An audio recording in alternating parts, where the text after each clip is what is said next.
that's out of 1 Peter chapter 5. Humble yourselves, therefore, under the mighty hand of God, that he may exalt you in due time.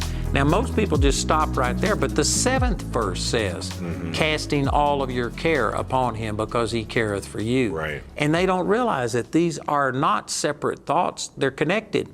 I can say a lot of things about that, but I can say that if you are anxious, worried, careful, and you're worried and you're staying up at night, God, what am I going to do? How do I get out of this?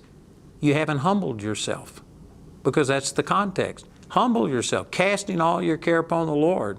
The way you humble yourself is by casting your care. If you're still holding on to it and saying, it's my responsibility, what do I have to do? You haven't totally humbled yourself.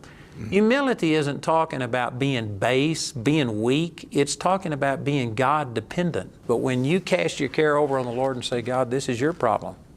I'm your child. I'm doing to the best of my ability what you've told me to do. It's your problem.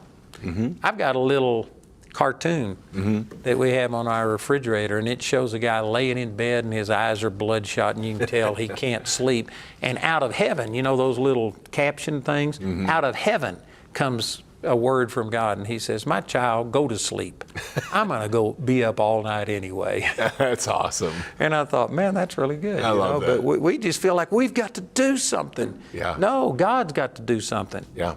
And there's a lot of things involved in that. You can't be doing your own thing and then have that kind of peace. But if you are really seeking God and if you cast your care over on the Lord, that's the way it should be. So.